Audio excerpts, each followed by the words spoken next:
Hi friends. So, ఇప్పుడు మార్కెట్‌లో ఎక్కువగా డిమాండ్ ఉన్న కోర్స్ ఏంటి అంటే క్లౌడ్ అనమాట. సో, ఈ క్లౌడ్ టెక్నాలజీకి ఫుల్లు డిమాండ్ ఉంది. అయితే మనం ఏది నేర్చుకోవాలి? ఈ క్లౌడ్‌లో ఏది టెక్నాలజీ నేర్చుకోవాలి? ఏడబ్ల్యూఎస్ నేర్చుకోవాలా? ఎజ్యూర్ నేర్చుకోవాలా? ఓకే. లేకపోతే మనకు ఈ క్లౌడ్‌లోనే మళ్ళీ చాలా ఉంటాయన్నమాట. క్లౌడ్ ఆర్కిటెక్ట్ అని, క్లౌడ్ డెవలప్‌మెంట్ అని ఇట్లా చాలా డిఫరెంట్ రోల్స్ ఉంటాయి.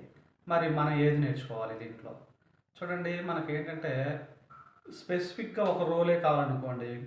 ఓకే. నేను ఓన్లీ క్లౌడ్ టెక్నాలజీ ఒక్కటే నేర్చుకుంటాను. వేరే టెక్నాలజీస్ ఏమి నేర్చుకోను అనుకునేటప్పుడు మనం అన్నీ నేర్చుకోవాలి. ఆ క్లౌడ్‌లో ఉన్న ఆల్మోస్ట్ చాలా నేర్చుకోవాలనమాట. డెవలప్‌మెంట్ నేర్చుకోవాలి.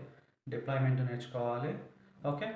సో, ఈ ప్రాసెస్ చాలా ఉంటది. అంటే కంప్లీట్‌గా మీరు క్లౌడ్ టెక్నాలజీ ఒక్కటే నేర్చుకుంటే మీకు దాంట్లో ఉన్న మాడ్యూల్స్ నేర్చుకోవాలి. ఫర్ ఎగ్జాంపుల్ మీరేదన్నా డెవలప్‌మెంట్ టీమ్‌లో ఉన్నారనుకోండి. అంటే జావా గానీ, ఎజ్యూర్ గానీ డాట్‌నెట్ గానీ ఇట్లా ఏదో ఒక కోడింగ్ డెవలప్‌మెంట్‌లో ఉన్నారు. మరి మనం ఇవన్నీ నేర్చుకోవాలా డిప్లాయ్‌మెంట్‌కి సంబంధించినవి. ఓకే. ఆర్కిటెక్ట్, డెవలప్‌మెంటు ఇవన్నీ నేర్చుకోవాలంటే సో, దీంట్లో మనకి ఏవైతే కావాలో ఆ మాడ్యూల్స్ నేర్చుకుంటే సరిపోతుంది. ఫర్ ఎగ్జాంపుల్ ఇప్పుడు మనం డెవలప్‌మెంట్ టీమ్‌లో ఉన్నాం. సో, మనకు మాక్సిమం మనకు క్లౌడ్ టెక్నాలజీలో మనకు కావాల్సిందేంటంటే సర్వీసెస్ ఎలా క్రియేట్ చేయాలి? మనం క్రియేట్ చేసిన అప్లికేషన్‌ని ఎలా డిప్లాయ్ చేయాలి? ఏమైనా ఫైల్స్ ఉంటే ఆ ఫైల్స్‌ని ఎలా మూవ్ చేయాలి? ఇలాంటికి సంబంధించిన ఓకే. మాడ్యూల్స్ మనం నేర్చుకోవాలి. అది ఏడబ్ల్యూఎస్ అయినా గానీ, ఎజ్యూర్ అయినా గానీ ఏదైనా గానీ. ఓకే.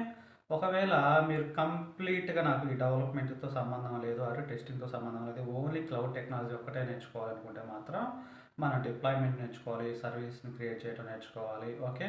సో, మనకు ఎజ్యూర్ డెవలప్‌మెంట్ అన్నా, ఏడబ్ల్యూఎస్ డెవలప్‌మెంట్ అన్నా ఒకటే, 2 ఒకటే. కానీ ఏడబ్ల్యూఎస్ అనేది సో, అది ఒకళ్ళది. ఈ ఎజ్యూర్ అనేది మనకు మైక్రోసాఫ్ట్ కంపెనీ వాళ్ళదనమాట. ఓకే. సో, 2 ఒకటే ఎండ్ ఆఫ్ ది డే వచ్చేసి. బట్ మనం సర్వీసెస్ క్రియేట్ చేసుకుంటాం కదా! దాంట్లో వచ్చేసి చార్జెస్ డిఫరెంట్‌గా ఉంటాయన్నమాట. ఏడబ్ల్యూఎస్‌లో ఒకలా ఉంటాయి. ఎజ్యూర్‌లో ఒకలా ఉంటాయి. సో, మార్కెట్‌లో ఇప్పుడు ఫుల్‌గా డిమాండ్ ఉన్నది ఏంటంటే క్లౌడ్ టెక్నాలజీ.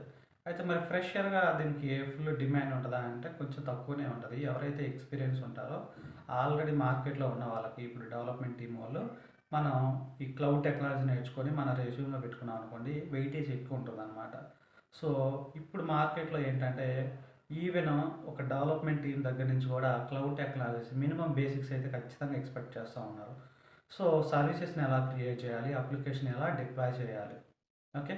సో, అట్‌లీస్ట్ ఇవైతే నేర్చుకోవాలి యాస్ ఎ డెవలపర్‌గా. ఎందుకంటే ఏ కంపెనీకెళ్ళినా సరే ఇప్పుడు ఎక్కువగా అప్లికేషన్స్ ఎజ్యూర్‌లో గానీ, ఏడబ్ల్యూఎస్‌లో గానీ డిప్లాయ్ చేస్తూ ఉన్నారు. సో, డెవలప్‌మెంట్ టీమ్ కూడా మనకు ఈ సర్వీసెస్ గురించి తెలిస్తే వేరే వాళ్ళ మీద డిపెండ్ అవ్వకుండా వర్క్ అనేది సో, స్పీడప్ అవుతూ ఉంటదనమాట. సో, కంప్లీట్‌గా ఈ క్లౌడ్ టెక్నాలజీ ఎవరైతే వచ్చేస్తున్నారో ఆ టీమ్ మీద డిపెండ్ అవ్వకుండా ఉండడం కోసం సో, డెవలపర్ దగ్గర నుంచి కూడా కంపెనీ వాళ్ళు ఈ ఎజ్యూర్ గానీ, ఏడబ్ల్యూఎస్ గానీ మినిమమ్ ఎక్స్‌పెక్ట్ చేస్తూ ఉన్నారు.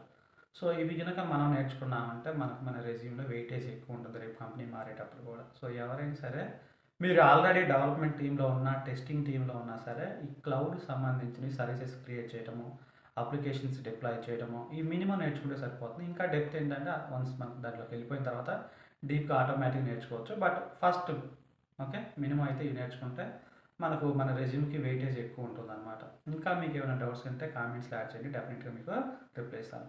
Okay friends. Thanks for watching the video. Have a nice day.